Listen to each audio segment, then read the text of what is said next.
Sugianto, calon guru penggerak angkatan 11 dari Kota Solo. Di video kali ini saya akan menunjukkan aksi nyata saya dalam memberikan diseminasi budaya positif di lingkungan sekolah saya, yaitu SMK Negeri 1 Kota Solo. Dan selamat menyaksikan. Muridmu telah menanti, arahkan jiwa laku dan pikirnya menurut kodrat-kodratnya. Bergerak menggerakkannya dalam inovasi dan karya, menuntun arahkan minat bakat, kolaborasi bermakna, ciptakan insan merdeka yang menyanyikan lagu Indonesia Raya. Hadirin diharapkan berdiri.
Hadirin dipersilakan duduk kembali.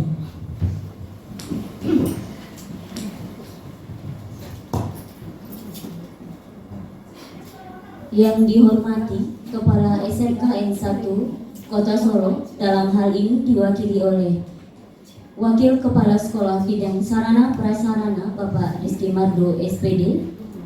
Seterusnya Bapak Ibu CGP Angkatan 11. Seterusnya Bapak Ibu peserta diseminasi budaya positif yang berbahagia. Puji dan syukur kita panjatkan kepada Allah Subhanahu wa Ta'ala yang telah memberikan rahmat dan karunia-Nya kepada kita bersama, sehingga kita dapat berkumpul di dalam ruangan ini dalam keadaan sehat dan selalu diberkahi kehendaknya. Salawat beriring salam kita aturkan kepada Nabi besar Muhammad Sallallahu Alaihi Wasallam yang telah membawa kita kepada zaman yang terang benderang dan penuh ilmu pengetahuan seperti yang kita rasakan sekarang ini. Mengawali acara agar berkahnya kegiatan kita, marilah kita berdoa yang akan dipimpin oleh Bapak Erik Yonanda SPDI. Kepada Bapak disilakan.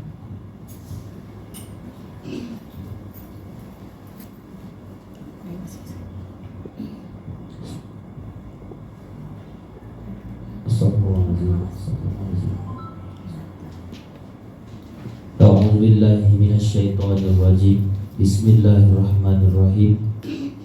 Alhamdulillahirabbil alamin wal 'aqibatu lil muttaqin. Wassalatu wassalamu ala asrafil anbiya'i wal mursalin wa ala alihi wa sahbihi ajma'in. Allahumma ighfir lana dzunubana ولوالدينا وارحمهما كما ربيانا صغيرا اللهم اغفر للمسلمين والمسلمات والمؤمنين والمؤمنات الأحياء منهم والأموات.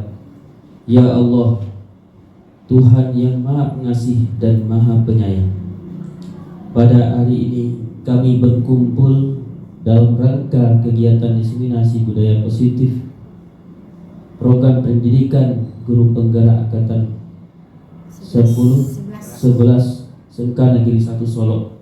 Kami mohon ya Allah bimbingan dan petunjuk-Mu agar kegiatan ini berjalan dengan lancar dan membawa manfaat bagi semua yang hadir. Ya Allah, bukakanlah hati dan pikiran kami agar mendapat ilmu dan informasi yang disampaikan dengan baik. Berikanlah kekuatan dan kesabaran kepada kami untuk mengikuti kegiatan ini dengan penuh semangat dan tanggung jawab.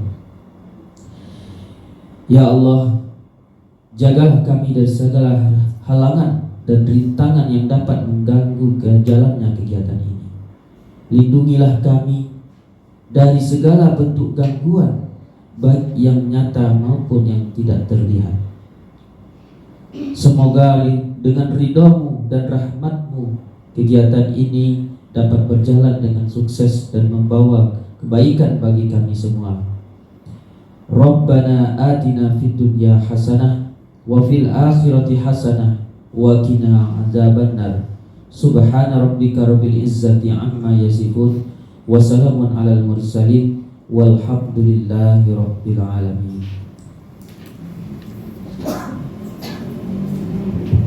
Terima kasih kepada Bapak Erik Yonanda. Semoga acara kita ini dapat diberkahi dan berjalan lancar hendaknya. Selanjutnya kita akan dengarkan arahan dari Wakil Kepala Sekolah kepada Bapak Rizky Mardo SPD. Silakan.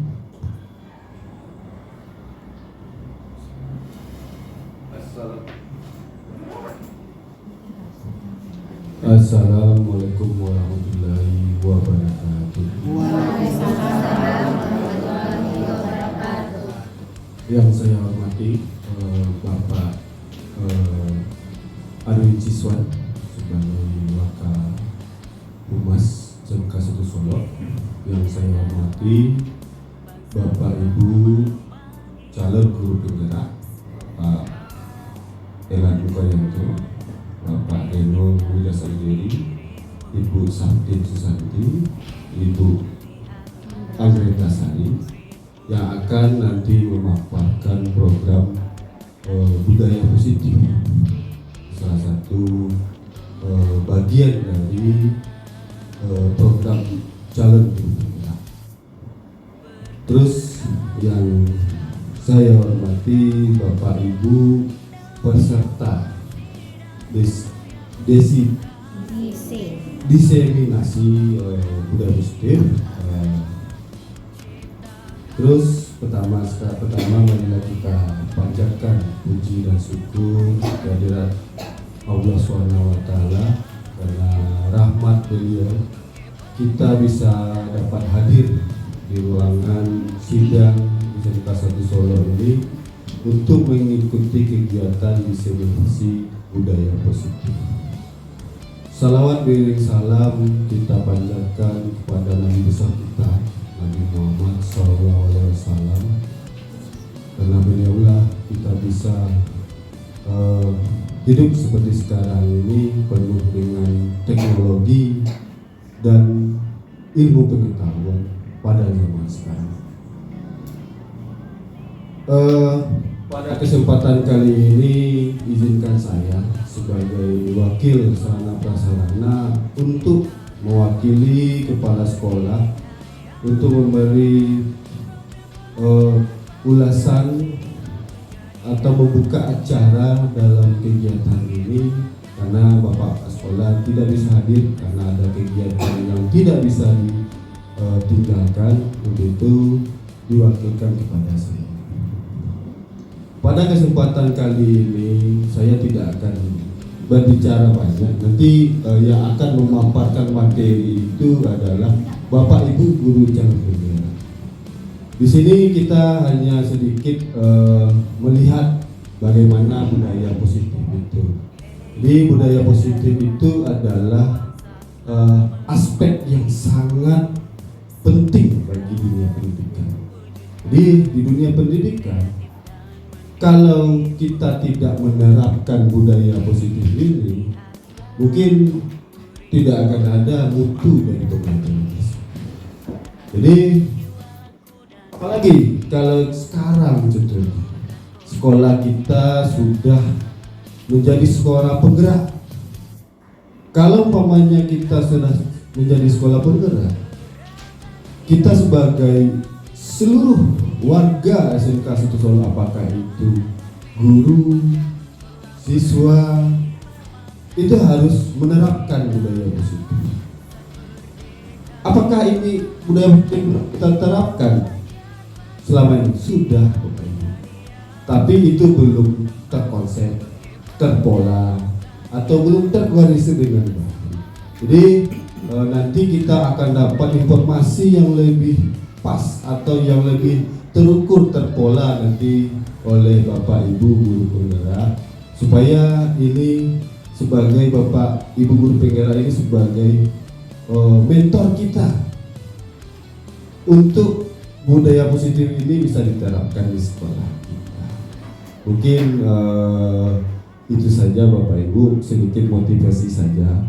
Mudah-mudahan Bapak Ibu guru penggerak itu bisa melewatkan program ini dan nantinya menjadi statusnya berubah menjadi guru penggerak, bukan calon guru penggerak lagi. Jadi demikianlah dengan ini, dengan membacakan bismillah, acara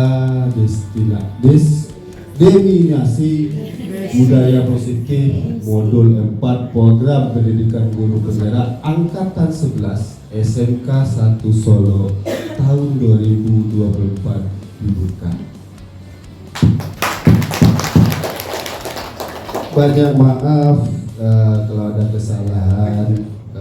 Wabillahi taufiq wal hidayah. Assalamualaikum warahmatullahi wabarakatuh. Waalaikumsalam.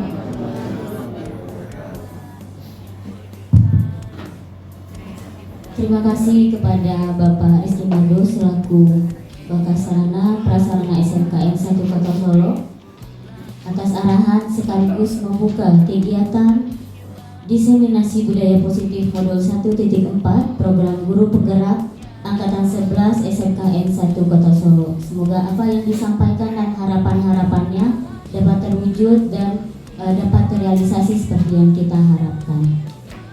Masuk kegiatan inti dari diseminasi budaya positif kita ini akan disampaikan pertama kali oleh guru penggerak, yaitu Ibu Sakti Susanti, di mana tim ini tadi katanya adalah tim SERA, yaitu terdiri dari Ibu Sakti Susanti SPD, Bapak Elat Mukaryanto SPD, Bapak Reno Widas Aldiri SPD, dan Ibu Anggreta Sari SPD. SERA, enggak Sero ya Pak Wina, SERA. Untuk pemaparan yang kedua itu nanti akan disampaikan oleh Bapak Elat Mukaryanto SPD. Kepada Bapak Elat, disilakan.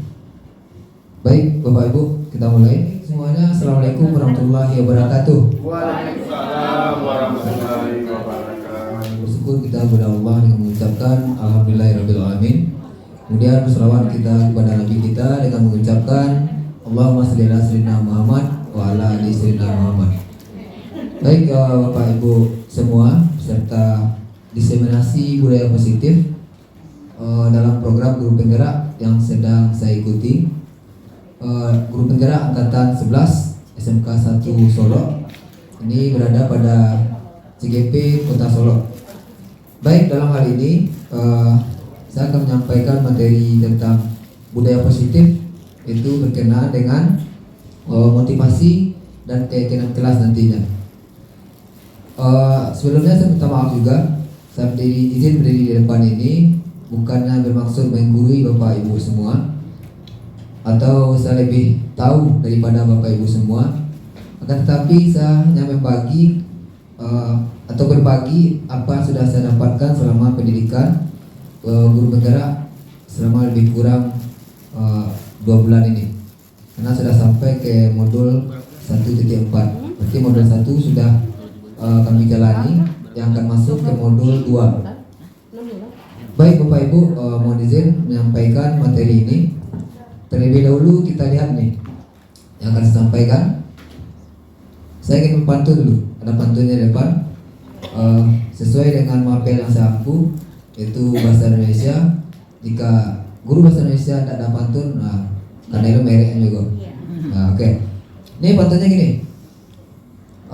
Daun hijau jatuh ke tanah, terbawa angin menyentuh bumi.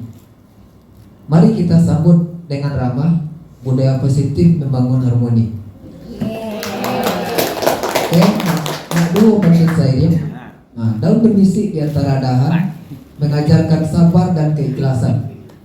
Dengan aksi nyata kita padukan, mewujudkan sekolah penuh kearifan.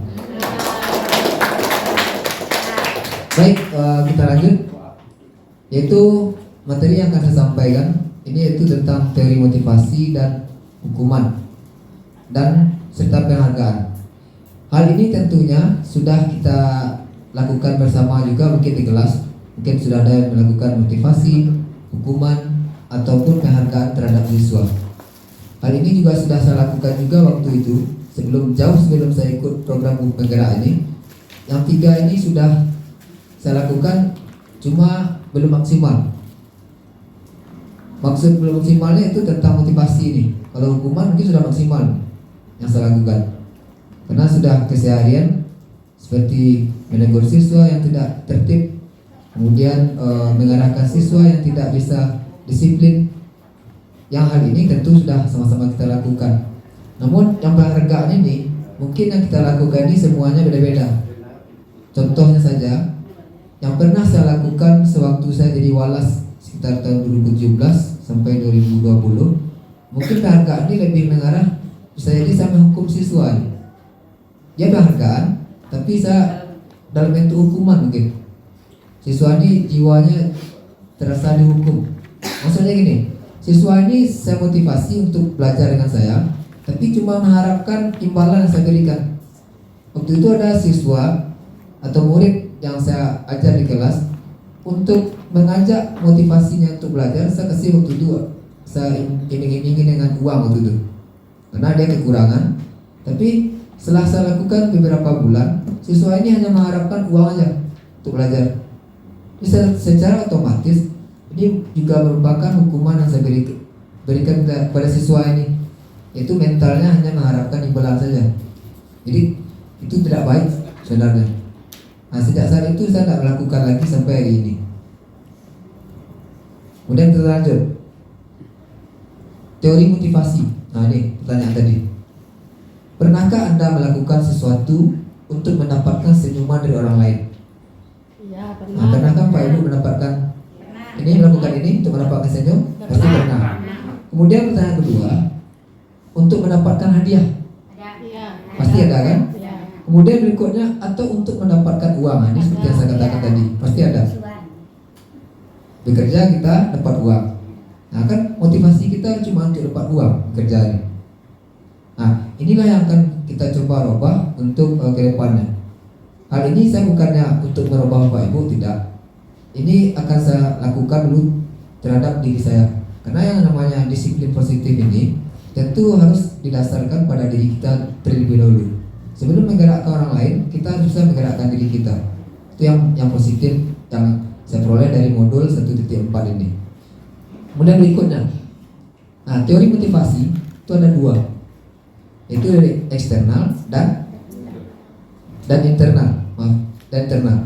Kalau motivasi eksternal seperti ini, hanya untuk menghindari ketidaknyamanan saja. Umpamanya siswa kita suruh mengerjakan tugas tepat waktu, kadang siswa ini hanya menghindari ketidaknyamanan saja atau menghindari hukuman dari guru. Makanya dia mengerjakan tugas itu cepat, atau menggunakan yang namanya sekarang sudah banyak AI yang beredar kan, seperti ChatGPT, Gemini dan lain sebagainya. Ini hanya untuk menghindari ketidaknyamanan saja. Ini namanya adalah motivasi eksternal. Tidak ada dalam dirinya, ini dari luar. Kemudian berikutnya untuk mendapatkan imbalan dari orang lain atau instansi atau institusi. Ini juga termasuk motivasi eksternal. Kemudian terakhir ini adalah ini motivasi internal. Ini tujuan disiplin positif sebenarnya ini, yaitu untuk menghargai dirinya sendiri. Kemudian menjadi insan sesuai harapannya atau sesuai harapan yang kita harapkan. Pertanyaannya gini, saya akan menjadi orang yang seperti apa apabila saya melakukannya? Kan beda dari yang dua di atas ini. Kalau yang dua di atas, apa yang akan terjadi apabila saya tidak melakukannya? Yang kedua itu, apa yang akan saya dapatkan apabila saya melakukannya? Di imbalan ini. Tapi yang positif ini, penerapan dari disiplin positif pada dasarnya kita berada di posisi 3 ini, yaitu internal, menghargai diri sendiri. Menghargai diri ini kita sendiri kan. Kita menghargai diri kita, baru kita bisa mendapatkan tujuan ini. Kemudian lanjut. Nah, ini bentuk dari hukuman, konsekuensi, dan restitusi. Kalau hukuman sudah jelas tuh. Hukuman kita menghukum siswa ini seolah-olah sebagai apa namanya? Sebagai pelaku atau residivis kalau kita lakukan hukuman ini. Kalau dalam konsekuensinya, ini adalah konsekuensi yang harus dijalankan siswa ini, dari diri siswa ini. Kemudian restitusi. Ini ada juga, ini tidak akan kita bahas terlalu jauh nih yang pertanyaan ini. Tapi kalau yang hukuman itu negatif, pasti negatif. Kemudian konsekuensi ini netral nih. Kemudian yang restitusi ini yang positifnya. Kenapa positif? Kita ambil satu nih. Ini bukan untuk menebus kesalahan. Sedangkan ini sudah disepakati murid. Ini kesepakatan. Kalau ini bersifat satu arah dari pihak guru tanpa ada dari murid ini. Contohnya apa? Kalau hukuman misalnya ada siswa yang merobek buku, pasti kita langsung menghukum siswa ini. Misalnya hukumannya lari 3 keliling lapangan atau push up 50 kali. Ini termasuk kehukuman. Tapi kalau konsekuensi, jika kita salah tentu kita minta maaf. Ini adalah konsekuensi yang harus dilakukan siswa. Namun di sekolah di zaman sekarang, minta maaf ini lah suatu hal sulit. Sudah tahu salah, tapi tidak mau minta maaf. Kemudian kalau kita melakukan ke restitusi, restitusi ini adalah sudah minta maaf, apa yang akan kita lakukan lagi untuk memperbaiki kesalahan itu. Misalnya kalau merobek buku, mungkin mengganti buku tema yang dirobek, memecahkan kaca jendela, mungkin menggantinya. Ada solusinya dari konsekuensi ini. Ini minta maaf sini. Ini masukkan keduanya, minta maaf dan menggantinya. Kemudian berikutnya, ini tabel yang saya katakan tadi, hukuman, konsekuensi, restitusi. Dan contohkannya ini. Ini korban mendapatkan keadilan. Ini diadili seperti dihukum. Kemudian yang konsekuensi, korban bisa diabaikan. Maksud diabaikan ini, korban ini sesuai dengan konsekuensi yang sudah dibuat atau konsekuensi yang sudah disepakati di kelas nih. Apa yang harus dilakukan? Maksud diabaikan bisa dengan minta maaf, ya selesai konsekuensi ini. Tapi kalau dalam restitusi, korban ini mendapatkan ganti seperti yang saya katakan tadi. Buku yang robek diganti oleh si pelaku tadi, mendapatkan ganti korban ini. Tapi kalau ini yang ini tidak, ini bisa diabaikan nanti. Karena minta maaf, kadang orang menyelesaikan masalah bisa dengan maaf. Tapi setelah itu diulang lagi. Nah, yang di restitusi ini tidak diharapkan tidak terjadi. Karena inilah yang positifnya. Kalau ini negatif, ini netral, ini yang positifnya. Kemudian berikutnya, nah ini kalau kita lihat ini, kira-kira kalau menurut Bapak Ibu ini yang pertama ini ada 1, 2, 3, 4, 5, 6, 7, 8, 7. Ini pertama, mencetak 100 kali di buku, dalam buku kalimat yang berbunyi saya tidak akan terlambat lagi karena terlambat sekolah. Ini konsekuensi atau hukuman? Hukuman. Kita lihat nanti.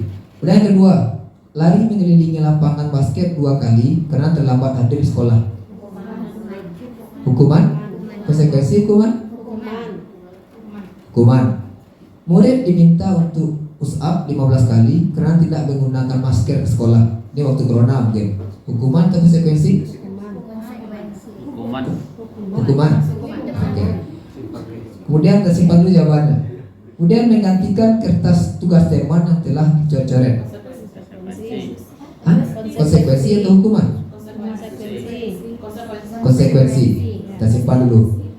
Yang kedua, yang berikutnya membersihkan tumpahan air di meja karena tersenggol pada saat belajar. Konsekuensi. Murid disuruh untuk mengenakan sepatu sehari. Murid disuruh untuk mengenakan sepatu sehari sekolah karena tidak mengenakan. Oh, ini salah temanya nih. Murid disuruh tidak mengenakan sepatu seharian di sekolah karena tidak mengenakan sepatu hitam. Konsekuensi. Terakhir, lari mengelilingi lapangan basket 2 kali karena terlambat 10 menit untuk pelajaran PJOK. Lebih banyak hukuman atau konsekuensi? Konsekuensi. Kita lihat. Nah, ini yang pertama. Mencatat 100 kali dalam buku, kalimatnya ini, saya tidak akan terlambat lagi karena terlambat sekolah. Ini adalah hukuman. Karena tidak ada regulasinya menyatakan siswa ini kalau terlambat harus mencatat. Kira-kira apa sinkronnya? Tidak ada. Mungkin saya pun sudah melakukan ini. Mungkin saya bisa bilang sesat karena telah melakukan hukuman yang tidak sesuai dengan regulasinya. Kemudian yang kedua, lari mengelilingi lapangan basket karena terlambat hadir sekolah. Ini juga termasuk hukuman. Kemudian murid diminta untuk push up. Ini hukuman. Kemudian mengganti kertas. Nah, ini termasuk sanksi atau konsekuensi yang sudah disepakati. Kemudian sampai terakhir, lari mengelilingi lapangan basket 2 kali karena terlambat dalam PBM PJOK. Ini konsekuensi karena pelajarannya sama. Memang olahraga dianggap sebagai pemanasan nanti. Oke, Bapak Ibu, kita lanjut. Ini dihukum oleh penghargaan. Nah, ini yang saya katakan di awal tadi. Dihukum oleh suatu penghargaan. Saat kita berulang kali menjanjikan hadiah kepada murid atau anak-anak agar berperilaku bertanggung jawab, atau kepada seorang murid agar mempelajari sesuatu yang baru, atau kepada seorang karyawan agar melakukan pekerjaan yang berkualitas, kita sedang berasumsi mereka tidak dapat melakukannya atau mereka tidak akan memilih untuk melakukannya. Ini pendapat dari Al-Fiqh. Biasanya kita memberikan reward atau tantangan kepada siswa, kita beranggapan siswa ini tidak akan mampu. Makanya kita lakukan semacam sembara kepada siswa tersebut. Kamu jika bisa juara umum tahun ini, saya berikan baju 1 setel kemarin. Dengan anggapan kita menganggap siswa ini tidak mampu. Ini kita menghukum siswa ini dengan penghargaan. Apakah positif itu? Ini termasuk tidak positif. Karena kita menghukum nih. Karena dalam pemikiran Ki Hajar ini kita tidak boleh menghukum siswa. Nyatanya tidak semua yang di pemikiran itu juga bisa kita ikuti. Terus terpulang kepada pribadi kita masing-masing. Kemudian berikutnya, ini beberapa pertanyaan dari Al-Fiqh tadi. Dari hasil pengamatan selama ini tentang tindakan memberikan penghargaan yang nilainya sama dengan menghukum seorang. Nah, ini pertanyaan yang muncul. Pengaruh jangka pendek dan jangka panjang. Maksudnya gini, setiap siswa ini memiliki psikologi yang berbeda atau memiliki karakteristik yang berbeda dalam menerima setiap hukuman yang diberikan guru ini. Kemudian yang kedua, penghargaan tidak efektif. Nah, seperti yang dikatakan tadi, jika kamu juara tahun ini, saya akan berikan sepeda teman. Ini penghargaan yang tidak efektif. Kemudian penghargaan merusak hubungan. Nah, ini paling sering kita lakukan nih. Apalagi kalau kita hubungkan dengan uang. Setiap pekerjaan yang kita hubungkan dengan uang, ini akan merusak hubungan kita. Kemudian penghargaan menghukum seperti tadi. Sama halnya dengan nomor 2 ini, tidak efektif. Tapi inilah pertanyaan yang muncul oleh Al-Fiqh. Kemudian lanjut berikutnya, ini restitusi. Ini tetap pendapat dari Gerson Gozen, menyatakan gini, restitusi adalah proses menciptakan kondisi bagi murid untuk memperbaiki kesalahan mereka. Dia memperbaiki kesalahan yang sudah dilakukan sehingga mereka bisa kembali pada kelompok mereka dengan karakter yang lebih kuat. Nah, ini yang selalu kita gaungkan sekolah, yaitu di pendidikan karakter terhadap murid. Karakter ini kan sudah mencakup semua tata krama, sikap, berlaku, kemudian gerak-gerik siswa ini seperti ini masuk ke dalam karakter ini. Kemudian berikutnya, restitusi juga adalah sebagai proses kolaboratif yang mengajarkan murid untuk mencari solusi untuk masalah yang sudah dilakukannya dan membantu murid berpikir tentang orang seperti apa mereka inginkan dan bagaimana mereka harus memperlakukan orang lain. Jadi di dalam restitusi si Gozen ini lebih mengarah kepada pendidikan karakter terhadap murid. Kemudian lanjut, ini ciri-cirinya. Ciri-ciri dari restitusi itu ada beberapa yang saya rangkum kemarin. Yang pertama itu restitusi bukan untuk menebus kesalahan, namun untuk belajar dari kesalahan. Kemudian restitusi ini memperbaiki hubungan. Nah, kalau yang tadi itu adalah merusak hubungan kata si Alfigo tadi. Nah, sebenarnya restitusi itu adalah untuk memperbaiki hubungan kita. Kemudian berikutnya restitusi adalah tawaran bukan paksaan. Nah, yang sering kita lakukan memaksa. Kemudian berikutnya restitusi ini menuntun untuk melihat ke dalam diri. Lanjut, restitusi mencari kebutuhan dasar yang mendasari tindakan. Restitusi diri adalah cara yang paling baik untuk diri. Bawakan ke diri siswa ini apa hal positif yang mungkin dimunculkan dalam diri siswa ini. Kan tidak semua siswa yang menguasai namanya teori. Kadang siswa ini memang harus praktek pelajarannya. Kemudian ini restitusi fokus pada karakter bukan tindakan. Seperti kurikulum mereka lebih menekankan pada pendidikan karakter. Kemudian restitusi menguatkan. Sampai yang terakhir yaitu restitusi mengembalikan murid yang berbuat salah pada kelompoknya. Maksud pada kelompoknya adalah kelompok yang benar. Kemudian lanjut, ini adalah bentuk keyakinan kelas. Pernah Bapak Ibu menciptakan keyakinan kelas? Pernah? Selalu. Oke, tampaknya kelihatan lesu. Saya akan coba juga seperti Bos Satir. Cuma saya meminta Bapak Ibu mengulang apa yang saya ucapkan. Mengulang apa yang saya ucapkan. Yang Bapak Ibu ucapkan cukup 2. Apa itu? Botol, botol, balon, balon. Ini kata-katanya botol dan balon. Nah, oke, kita coba. Botol, botol, balon, balon, balon. Kita ulangi. Botol, botol, balon, balon, balon. Botol, botol, balon, balon, balon. Ibu, berapa botol? Berapa botol? 2. Ibu, berapa balon? 3. Berapa balon? Ya, balon. Kita ulang. Dengar nggak, Bapak Ibu? Botol, botol, balon, balon, balon. Botol, botol, balon, balon, balon.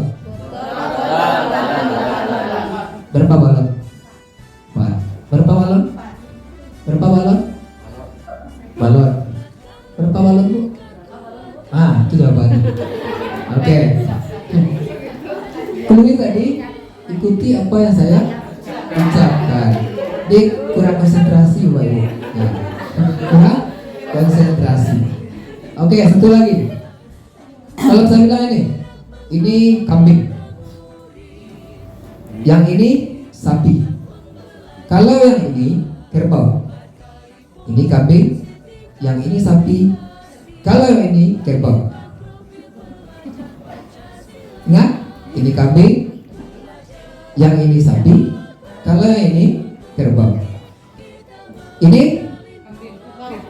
Kerbau. Sapi, kambing, kerbau. kerbau. Kalau yang ini Kambing. Ini? Sapi. Ini Saya ulangi. Ini kambing. Yang ini sapi. Kalau yang ini kerbau. Kalau yang ini jempol ya. Ini? Ah, ini? Yang ini? Sapi. Kalau yang ini kerbau. Jadi intinya mana? Nah, ini, yang ini, kalau ini jangan fokus ke tangannya. Jadi ke kata-katanya. Oke, terima kasih. Tepuk tangan untuk kita semua. Baik, kita lanjut. Keyakinan kelas. Nah, keyakinan kelas.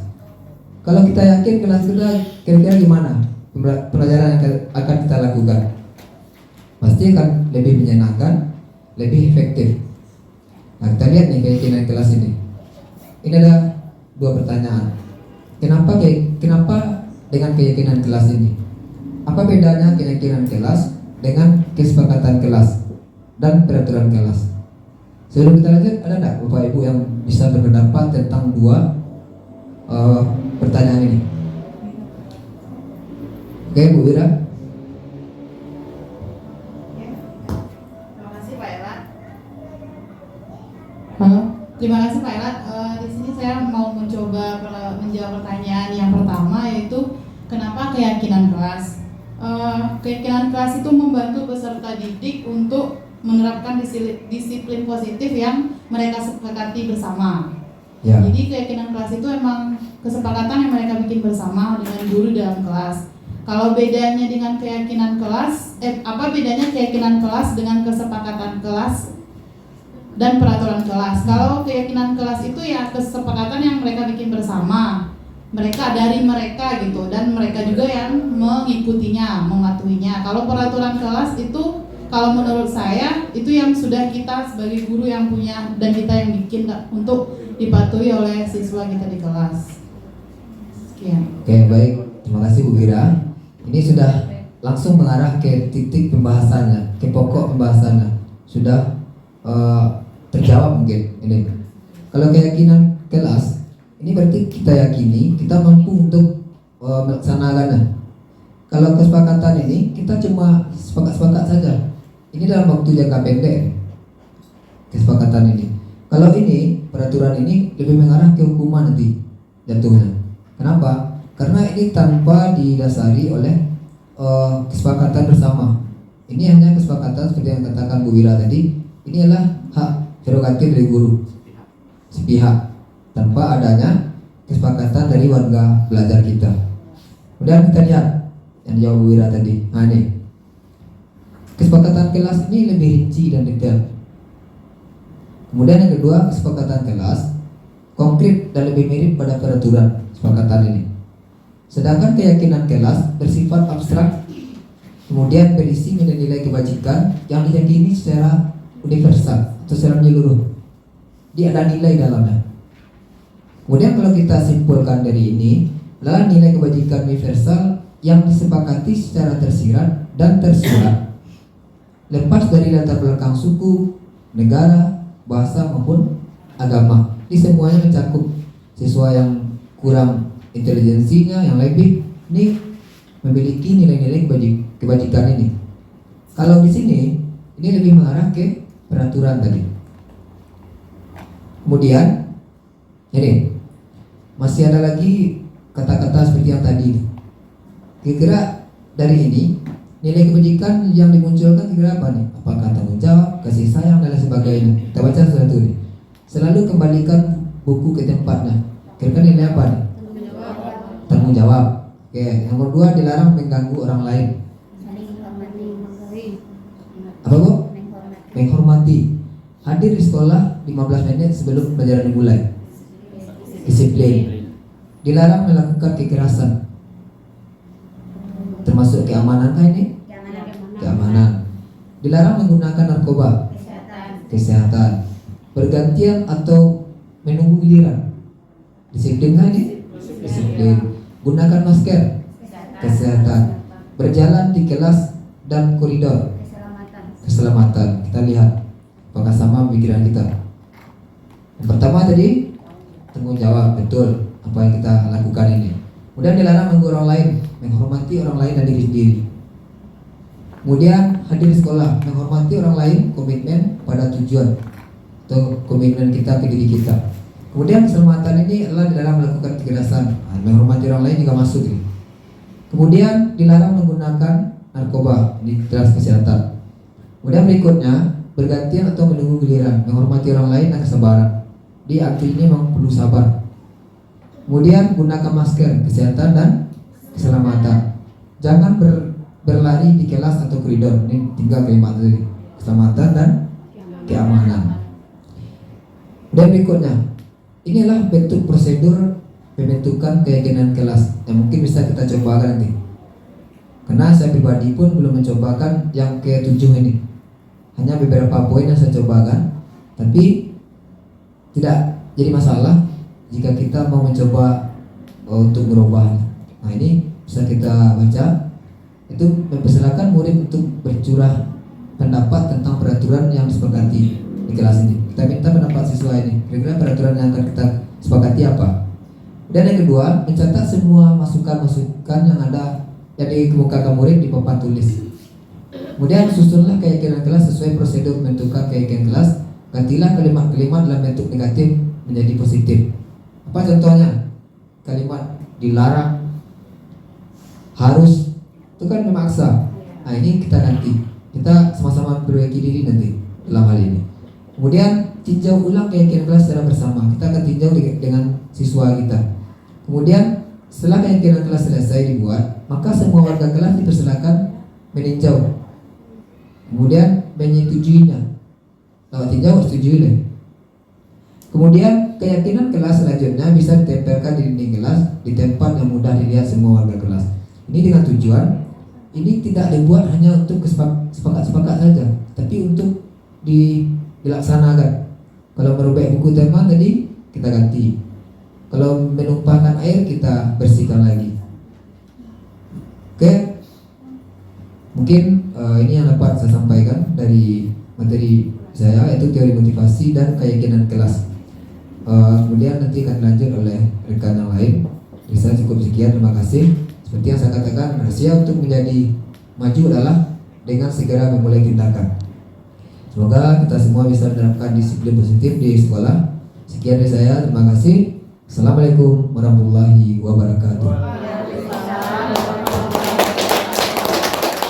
Oke, terima kasih kepada Bapak Elagun Karyanto SPD yang sudah menyampaikan materi mengenai budaya positif pada poin keyakinan kelas. Semoga audiens yang ada di sini dapat memetik apa yang disampaikan Pak Elat tadi dan mengaplikasikannya ke dalam kegiatan pembelajaran kita di sekolah.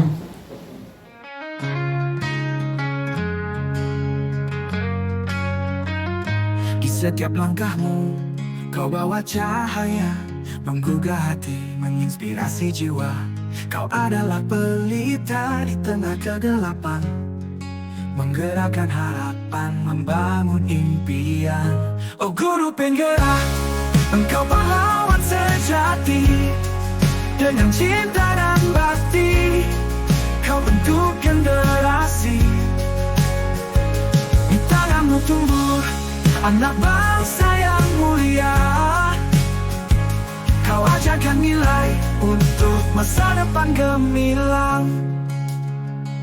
Setiap tantangan kau hadapi dengan senyum. Tak kenal lelah, semangatmu selalu menyala. Berilmu dengan hati yang tulus, menyemai kebaikan hingga tumbuh berbuah. Assalamualaikum Pak, bolehkah saya masuk Pak? Ya, bisa. Silakan masuk. Silakan duduk, bisa. Baik Pak, terima kasih Pak. Kesia, selamat siang. Siang Pak. Ya, baik Kesia, terima kasih atas partisipasinya sudah mau menemui Bapak hari ini. Oke, Kesia, Bapak mendengar ada kejadian di kelas. Bahwasanya Kesia sudah merobek bukunya Vina. Sekarang Bapak ingin mendengar versi dari Kesia sendiri. Kira-kira bagaimana kejadiannya? Ya benar Pak, saat ini Kesia lagi memang ada persoalan dengan teman Pak, si Vina. Mohon maaf sebelumnya Pak, ketika itu Kesia lagi bercanda dengan Vina. Akan tapi setelah itu Kesia bercandanya keterlaluan menarik buku Vina, lalu bukunya robek Pak. Kesia merasa sangat bersalah karena itu termasuk buku kesayangan si Vina Pak. Baiklah, terima kasih Kesia sudah mau jujur kepada Bapak. Bapak senang Kesia mau mengakui kesalahan dan paham bahwa tindakan yang Kesia lakukan itu adalah saya tahu bahwasanya Kesia harus paham juga seseorang ini bisa saja membuat kesalahan. Setiap orang pasti bisa membuat kesalahan. Yang terpenting adalah bagaimana cara memperbaiki kesalahan tersebut. Ya guys ya. Sekarang mari kita pikirkan bersama apa yang bisa kita lakukan untuk memperbaiki kesalahan ini dan membuat teman dari Kesia atau Vina merasa lebih baik. Di sini Kesia berpikir untuk meminta maaf secara langsung kepada Vina Pak, dan menawarkannya untuk mengganti bukunya. Kesia bisa memberikan buku baru untuknya Pak. Baiklah, itu ide yang bagus. Bapak apresiasi dari ide dari Kesia ini. Bahasanya Bapak yakin si Vina atau teman dari Kesia akan menghargai permintaan maaf dan upaya dari Kesia. Ya guys ya? Iya Pak. Nah, Bapak juga bisa membantu Kesia untuk bicara dengan Vina jika itu diperlukan nantinya. Ya? Ya Pak. Terima kasih atas perhatian Bapak. Kesia akan melakukannya dan akan mencoba untuk tidak mengulangi kesalahan Kesia yang lalu Pak. Baik, jadi kita sepakat bahwa Kesia akan minta maaf dan mengganti buku dari Vina yang telah dirobek. Sepakat Pak. Ya? Iya Pak. Jadi ini adalah kesepakatan dari Kesia untuk Vina. Harap ini tidak terulang lagi ke depannya. Ya. Insya Allah tidak akan terulang lagi Pak. Ya baik, terima kasih ya Kesia. Sekarang Kesia boleh kembali ke kelas dengan catatan tidak terulang lagi. Ya, Kesia boleh kembali ke kelas. Baik Pak, terima kasih atas perhatiannya Pak. Kesia izin di kelas dulu ya Pak. Oke, Assalamualaikum Pak. Assalamualaikum semuanya. Perkenalkan, nama saya Kesia Nizarna dari kelas 10 MP1. Di sini saya ingin berbagi pengalaman saya kepada teman-teman semua, yaitu saya lagi ada permasalahan dengan teman baik saya, yaitu Vina. Saya tidak sengaja merobek bukunya. Ketika itu saya merasa sangat bersalah dan bingung harus menyelesaikan masalahnya bagaimana. Namun berkat bantuan dari Pak Elat, masalah bisa diselesaikan dengan baik. Dengan dukungan dari Pak Elat, saya memberanikan diri untuk meminta maaf kepada Vina dan menawarkan Vina untuk memberikannya buku baru. Alhamdulillahnya Vina menerima maaf saya dengan baik dan kami bersahabat lagi seperti biasanya. Pengalaman ini adalah pengalaman yang berarti bagi saya dan tidak akan saya lupakan. Terima kasih banyak kepada Pak Elat karena telah membantu saya dalam menyelesaikan masalah. Di permasalahan Kesia ini, Kesia juga mendapatkan pelajaran bahwa jika seorang siswa ada masalah atau lagi ada persoalan dengan temannya, lebih baik jika kita tidak tahu cara menyelesaikannya, lebih baik kita bercerita atau berkomunikasi langsung dengan guru agar bisa menyelesaikan masalahnya dan mendapatkan dukungan dari guru-guru kita untuk menyelesaikan masalah kita tersebut. Terima kasih banyak Pak Elat. Assalamualaikum warahmatullahi wabarakatuh.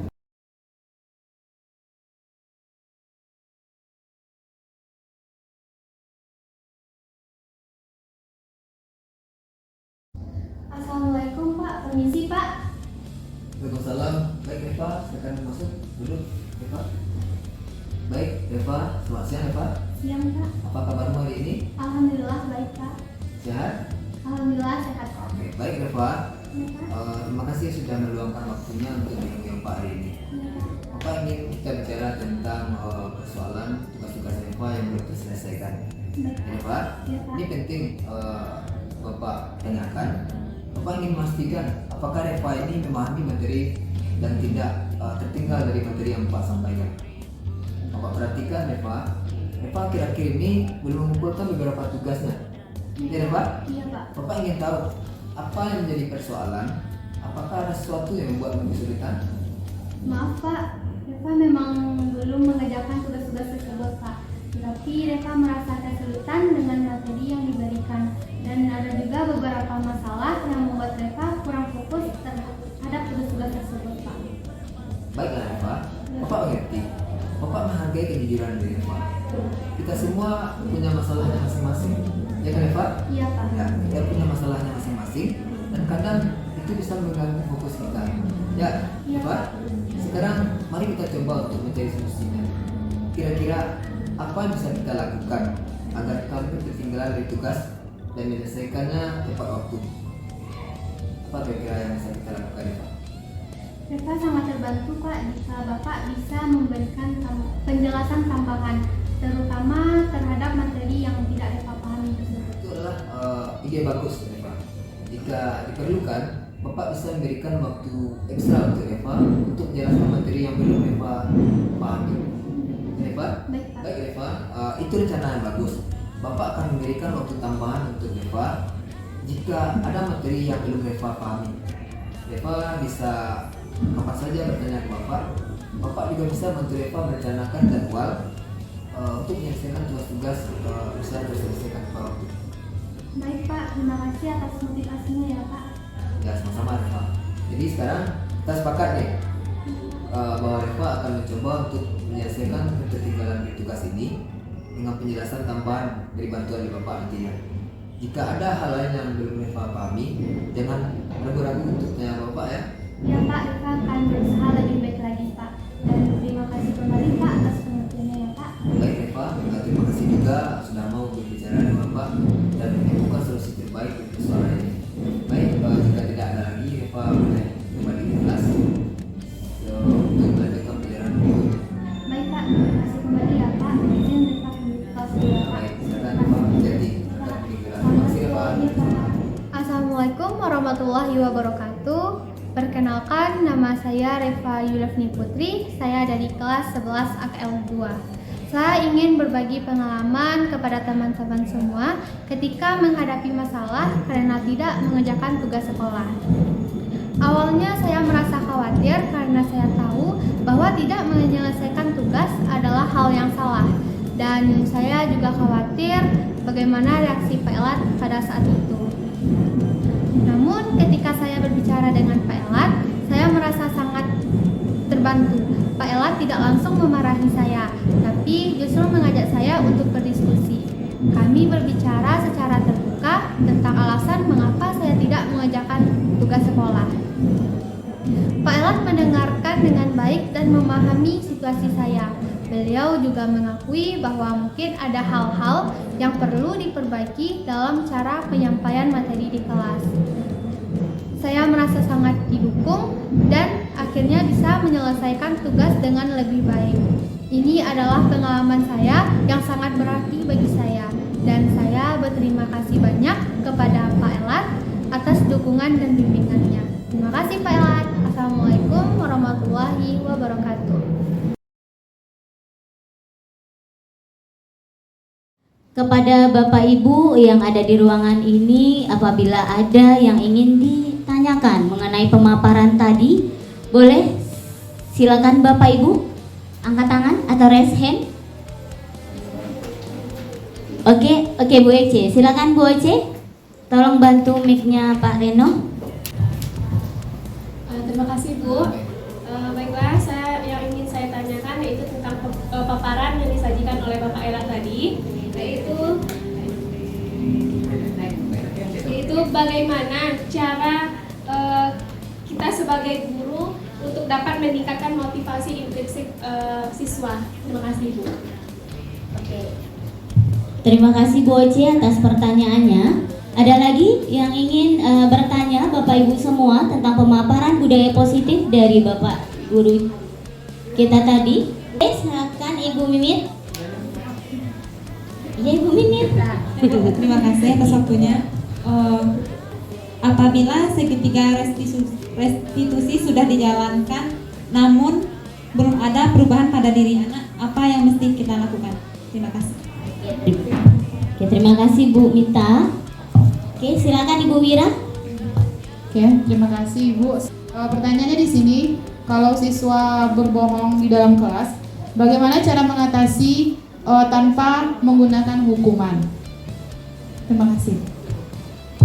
Oke Bu Wira, terima kasih atas pertanyaannya. Bapak Ibu audiens bertanya mengenai pemaparan materi. Untuk penanya yang pertama akan dijawab oleh Bapak Elat Mukaryanto. Kepada Bapak Elat dipersilahkan.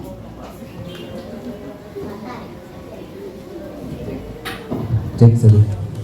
Baik, terima kasih Bu Oce Marcella sebagai peserta dari Diseminasi Budaya Positif CGP Angkatan 11 SMK 1 Solo yang sudah menanyakan terkait dengan materi yang sudah saya sampaikan tadi, itu terkait dengan teori motivasi dan keyakinan kelas. Itu pertanyaannya bagaimana kita sebagai guru ini untuk dapat meningkatkan motivasi intrinsik siswa atau murid. Kalau menurut saya dari yang sudah saya pahami juga dari materi CGP ini, yaitu guru ini dapat meningkatkan motivasi intrinsik siswa ini dengan cara memberikan tugas yang menantang, namun tetap dalam realitanya atau lebih ke arah realistis dengan memberikan umpan balik yang menciptakan lingkungan belajar yang menyenangkan. Karena jika kita hubungkan dengan pendapat Ki Hajar Dewantara, bahasanya menyatakan gini, jadikanlah sekolah ini sebagai taman bermain bagi siswa. Kalau sudah taman, berarti kita ini menyenangkan berada di posisi tersebut. Jadi siswa ini jika sudah pulang ke rumah, jadi menantikan waktu untuk datang lagi ke sekolah ini. Jika sekolah ini sudah kondusif, menyenangkan, kemudian seperti taman bermain tadi. Tapi dalam tanda kutip, taman bermain ini bukan seperti di taman kota, tapi taman bermain inilah suasananya atau situasinya yang menyenangkan bagi murid. Mungkin ini dapat kita lakukan sebagai untuk memotivasi intrinsik dari murid ini. Mungkin sekian jawaban dari saya. Terima kasih. Assalamualaikum warahmatullahi wabarakatuh. Oke, terima kasih Pak Elat atas jawaban dari pertanyaan yang diajukan tadi oleh Ibu Oce. Mudah-mudahan Ibu Oce paham ya Bu Oce dengan pemaparan yang disampaikan oleh Pak Elat. Berarti ketulusan dan keikhlasan kita itu akan memanggil atau sampai ke sanubarinya peserta didik yang nantinya akan terbentuk karakter mereka. Dengan kita menjadi role model akan membantu siswa mempunyai karakter yang kuat dalam kehidupannya nanti. Ada yang menanggapi teman-teman? Oke, silakan Ibu Dila. Iya, kita dengar dulu tanggapannya ya Pak Erik ya. Oke, terima kasih Ibu Wahid. Ini pertanyaan yang ketiga ya Pak Erik ya. Pak Erik agak mengkritik lagi pertanyaan Pak Erik yang ketiga. Apakah peraturan agama kita itu kontras dengan posisi kontrol? Sebenarnya begini ya, dulu saya juga pernah mendapatkan pertanyaan dari siswa. Kebetulan ini pertanyaannya berkaitan dengan suku. Sedikit melenceng ini. Jadi anak-anak ini bertanya, Bu, kita kan di Minangkabau adat Basandi syarat Basandi kita bunga. Ya. Kemudian yang mau saya tanyakan, kenapa di dalam hukum orang Minang kita tidak boleh nikah sesuku, sedangkan di agama tidak? Apakah kita itu sudah melenceng dari aturan Islam? Jadi mungkin pertanyaan ini agak beriringan juga ya Pak Erik ya. Jadi setelah saya tanyakan ini Pak Erik, ternyata kita itu untuk menegaskan aturan-aturan seperti itu, kita tidak berlawanan.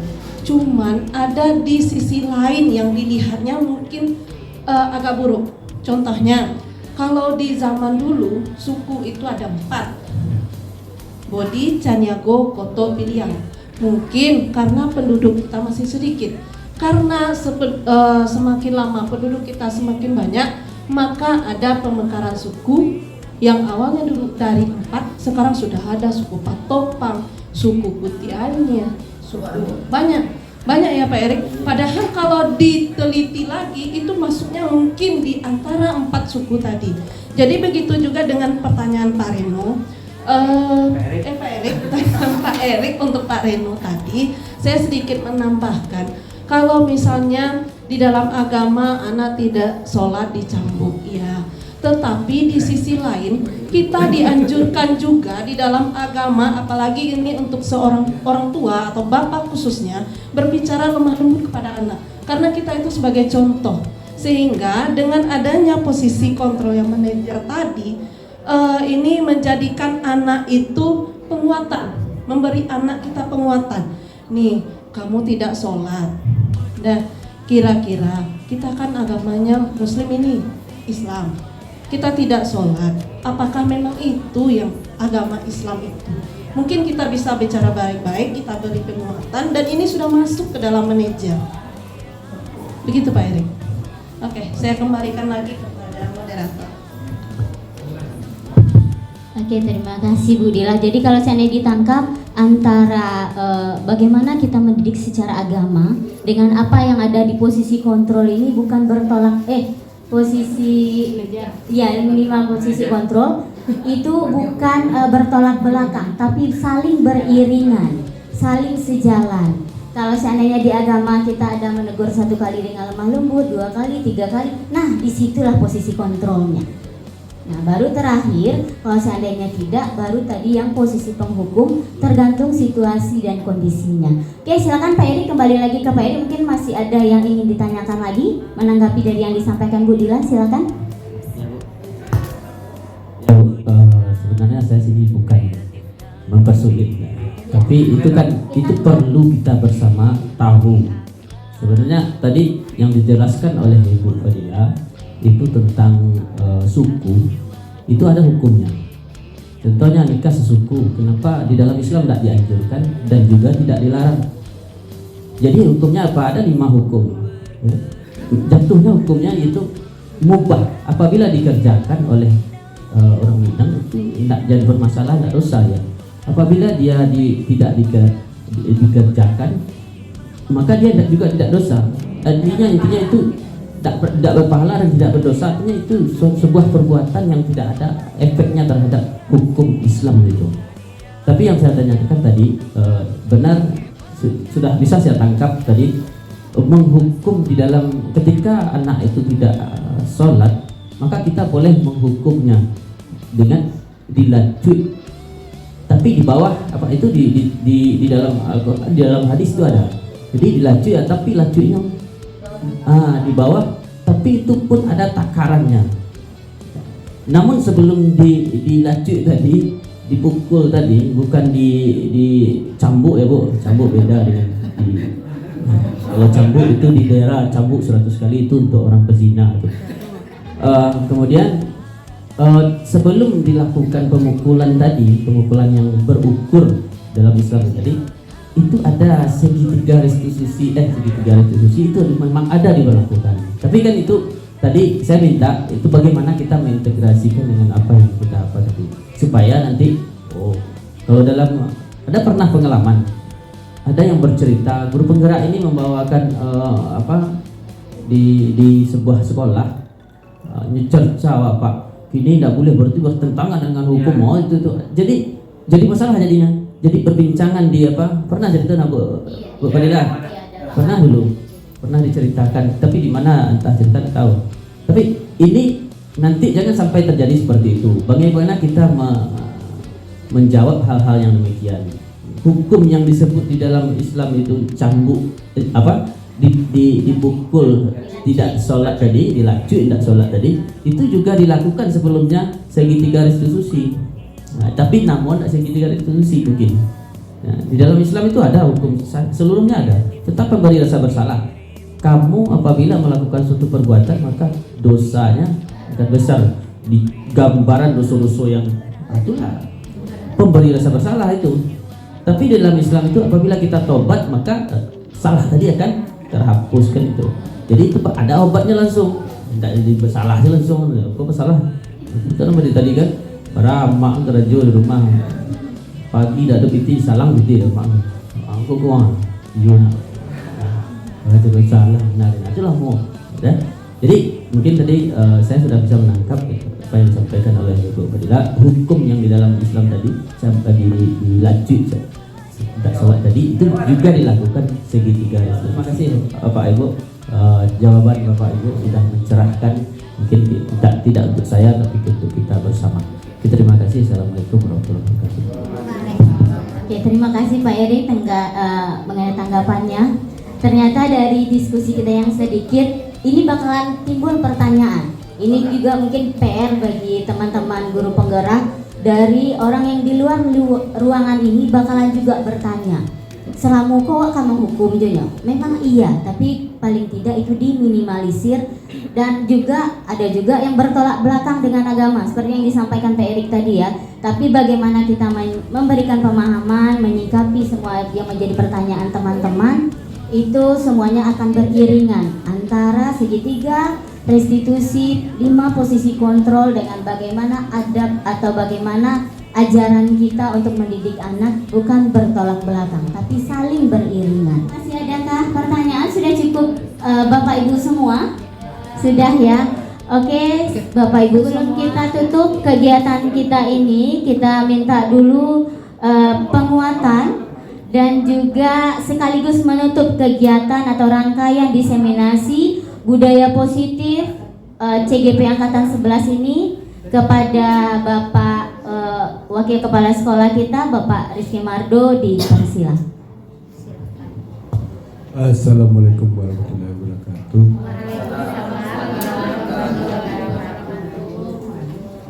Alhamdulillahirabbil alamin. Jadi kita sudah sampai di penghujung kegiatan diseminasi program calon guru penggerak ini.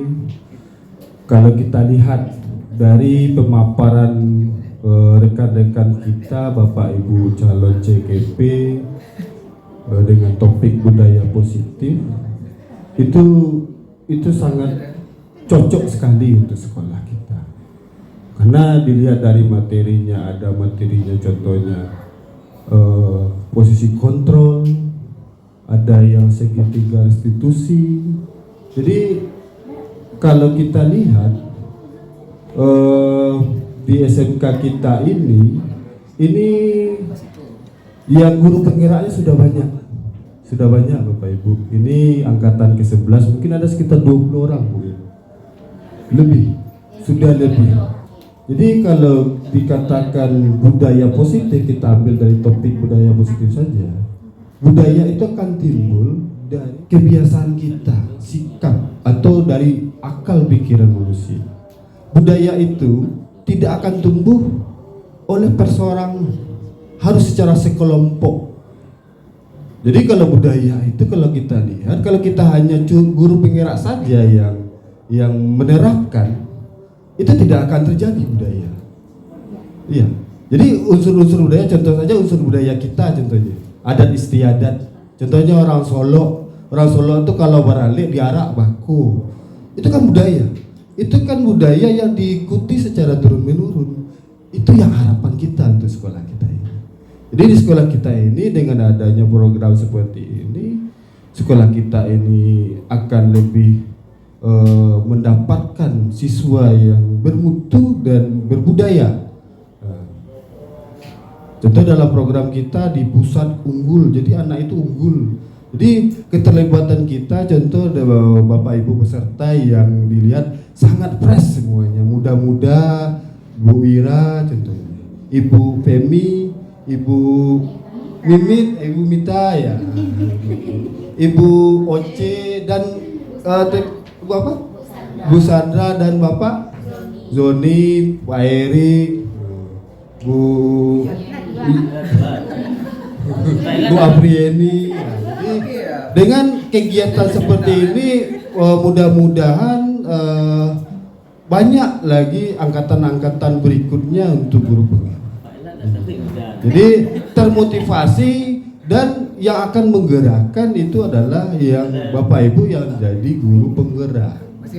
Jadi untuk itu besar harapan saya sekolah kita ini lebih maju, lebih menjadi sekolah yang unggul, yang punya budaya positif yang baik.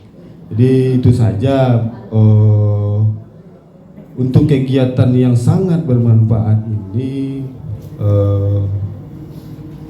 kita tutup dengan menyebutkan alhamdulillahirabbil alamin. Assalamualaikum warahmatullahi wabarakatuh.